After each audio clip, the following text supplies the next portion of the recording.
Kembali di Breaking News Kompas TV, Saudara Kapolri Jenderal Listio Sigit Prabowo juga hadir di peringatan Hari Buruh di Monas, Jakarta Pusat.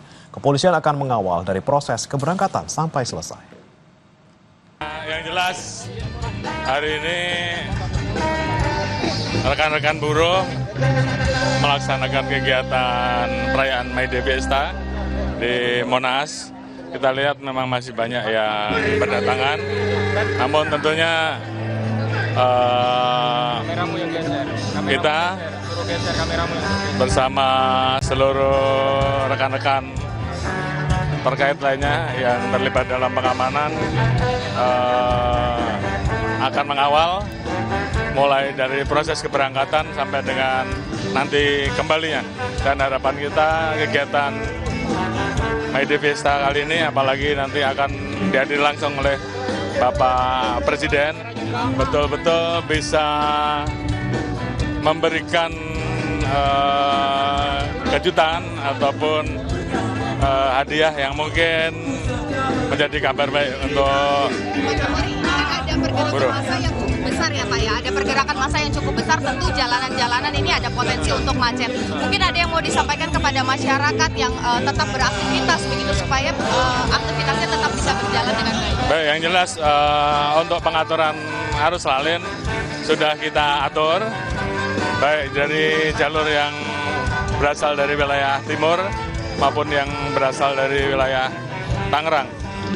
Jadi jalur-jalur tersebut kami minta untuk diinformasikan sehingga kemudian masyarakat yang akan menggunakan jalan, terutama Sudirman Tamrin, ini masih bisa digunakan untuk kegiatan masyarakat karena jalurnya kita atur dari wilayah Kemang, Tomang, dan kemudian dari wilayah barat masuknya lewat Tomang. Wilayah timur Tomang Jeddah. Sudah. Yang Jakarta Timur lewat Cempaka Putih. Oke. Cempaka Putih. Dan diatur, diparkir antara di... Dan saudara, kita kembali pantau situasi terkini di kawasan Monas terkait dengan Hari Buruh di sana. Sepertinya cuaca kurang bersahabat karena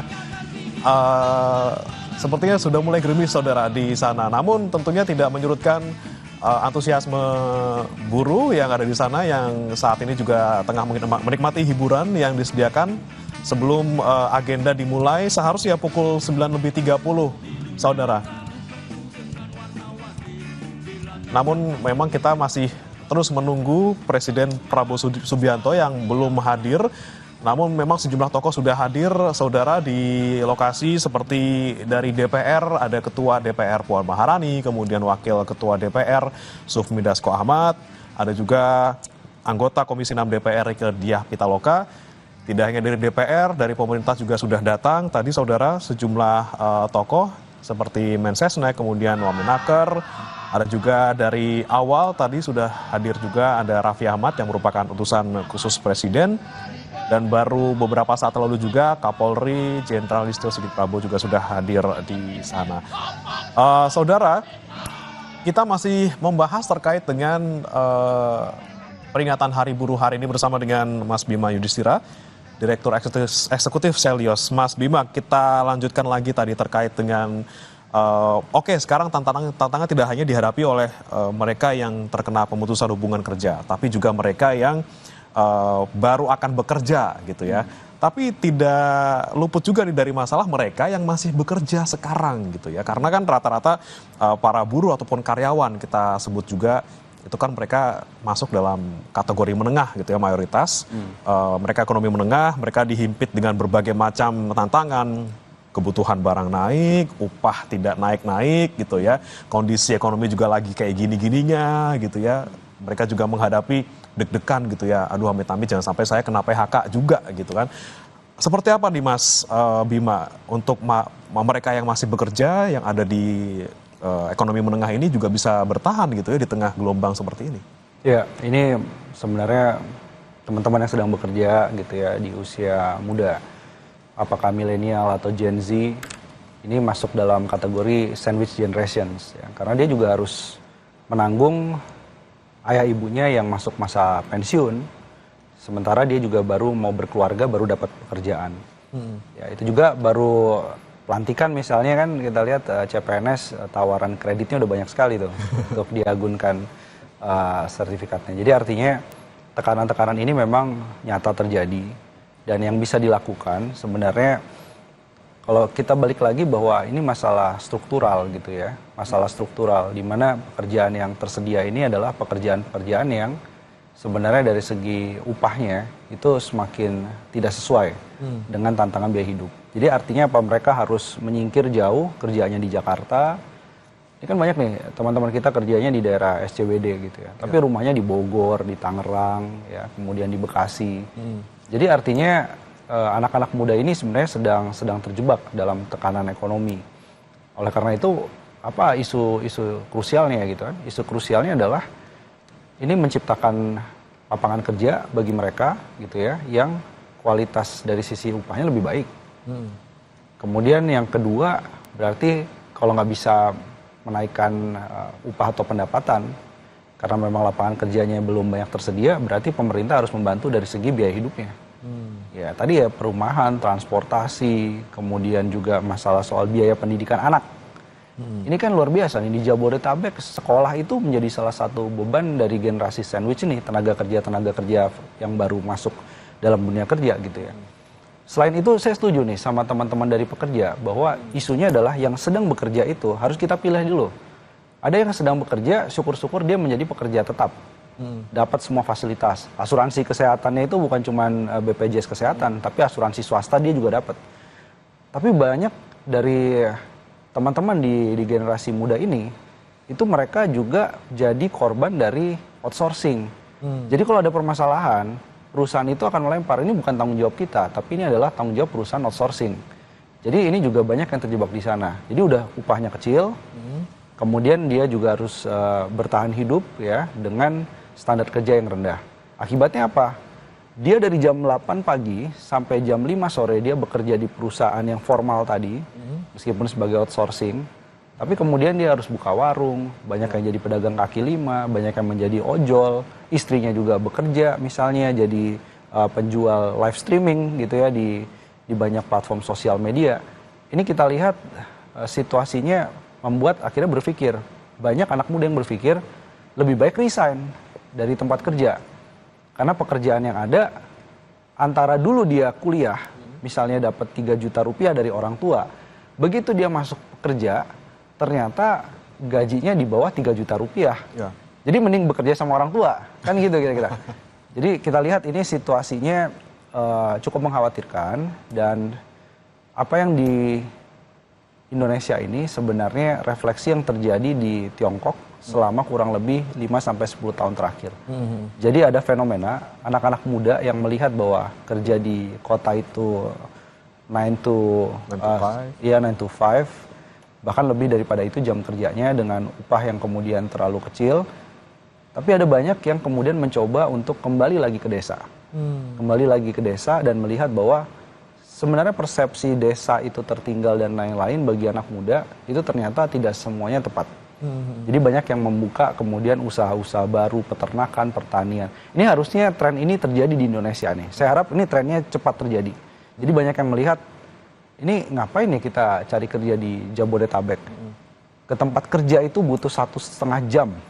Dengan biaya transportasi yang mahal karena nggak mungkin mencicil KPR di tengah kota Jakarta.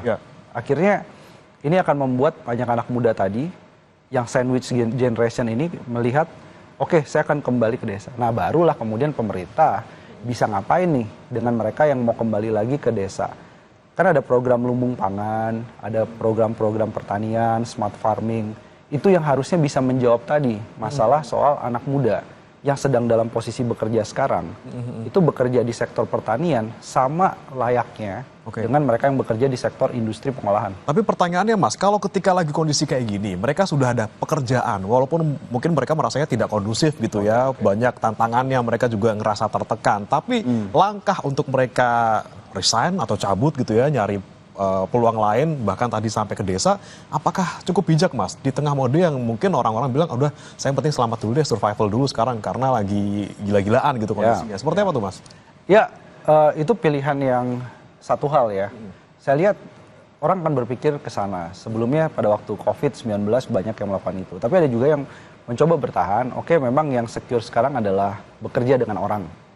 Tidak mudah untuk menciptakan pekerjaan sendiri misalnya atau menjadi entrepreneurs.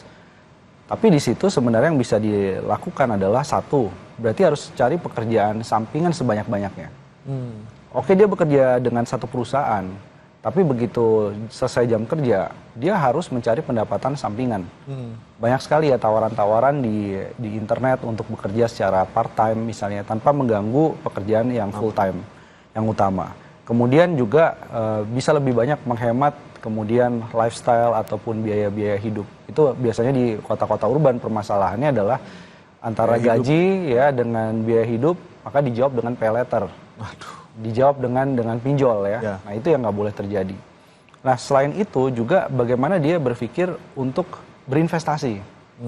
Tapi ini pekerja ya tadi ya, ini kan kalau konteksnya adalah pekerja di kelas menengah tadi ya, yang masih punya saving atau kelebihan. Sedikit pun dia bisa melakukan investasi, setidaknya dia punya dana darurat. Jadi kalau ada perusahaan melakukan efisiensi, tadi bisa tertutup dengan pekerjaan sampingannya, plus dia punya kemudian investasi tadi ya. Mungkin dalam bentuk emas ataupun mereka pegang saham ataupun reksadana gitu ya Mas ya. Paling nggak mereka punya pegangan selain uangnya muter, tapi juga ada istilahnya kalau misalnya amit-amit kena masih ada yang bisa kita pegang gitu ya. Tapi Mas Bima, kalau kita melihat hari ini kan demo ataupun aksi buruh ini difasilitasi oleh pemerintah gitu ya, dengan jumlah yang tentunya sangat besar gitu. Kalau Anda melihatnya dari kacamata investor, kita ngomong soal investor yang kemarin juga sempat ada tantangannya soal ormas-ormas gitu ya, mereka jadi mungkin agak takut untuk berinvestasi dengan banyaknya tantangan dari aksi-aksi oknum ini. Kemudian dengan adanya mungkin hari ini ada demo ataupun aksi besar-besaran di Monas, ini menurut Anda sesuatu yang positif atau sebaliknya kalau dari sisi investor gitu? Saya kira investor tidak akan terpengaruh apapun ya artinya. Karena melihat bahwa May Day ya memang satu adalah hari buruh internasional yang sudah diperingati setiap tahun sejak lama di banyak negara gitu ya. Kecuali Indonesia sendiri yang memperingati May Day kan gitu ya. Itu mungkin jadi concern, kan enggak. Ini kan menjadi hari peringatan gitu ya.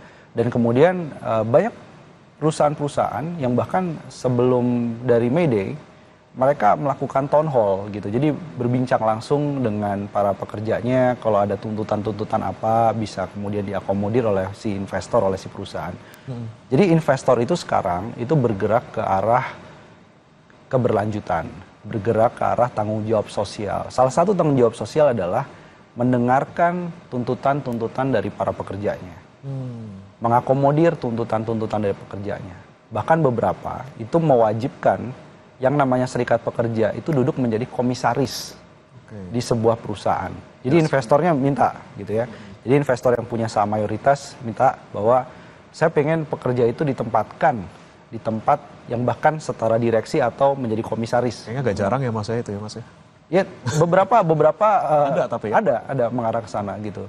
Jadi artinya itu menunjukkan apa? Menunjukkan bahwa investor melihat aksi-aksi yang dilakukan dari para pekerja ini adalah aksi yang natural. Jumlahnya misalkan May Day tahun ini lebih banyak daripada tahun sebelumnya, wajar.